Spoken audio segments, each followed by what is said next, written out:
Good evening, everyone. This is Home News, the only news station with a budget of absolutely $0. I'm your host, Cliff Blandfield. So tonight's story is actually a very concerning one.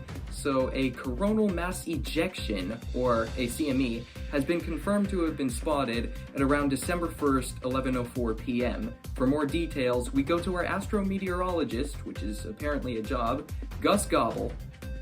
Yeah, thank you, Cliff. So the whole deal with this CME situation here is what we got is it originated on the sun's surface at about 16 degrees to the north and 72 degrees to the east. But absolutely nobody cares about that geeky crap, so we're gonna go straight to the stuff that affects us. So this bad boy is gonna be here in 2 days' time, and when it gets here, it's gonna affect all our electronic stuff. It's gonna take out our power grid, our satellites, you name it.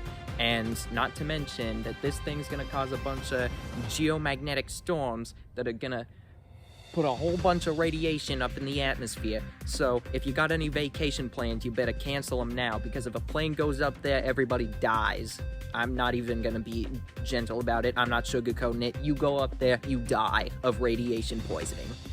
Yes, and on that note, governments all around the world are trying to find alternatives to all sorts of electronic public services or machines to keep society functioning during the events of the coronal mass ejection. But it doesn't seem like they're really getting far. So, Gus, do you have anything for the people at home, like in terms of precautions to take?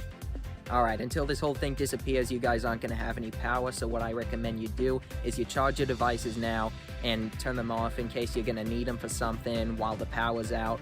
But if you do end up having power, that's going to be because you were smart enough to get a generator, which is my number 2 suggestion. If you can't afford a generator, what you can do is you can get a bike, you can hook some jumper cables up to it, and put it in your breaker box. Get your bratty little kid to pedal on the thing, show them the value of hard work or something. Now, also in terms of power, if you're still too lazy to hook up your bike to your breaker box, then your freezer's not gonna protect your foods at all for the coming weeks or whatever, because this thing is gonna last 2 weeks, and I doubt your food's gonna last that long in a freezer that has no power. So whatever you do, just cook your food now. Just throw a whole potluck for the neighborhood if you gotta get rid of it all. If not, if you can't get rid of it all, just throw it out. So that's basically all I have in terms of precautions. Thank you, Gus. This is Cliff Blandfield telling you all to stay safe out there. Thank you and good night.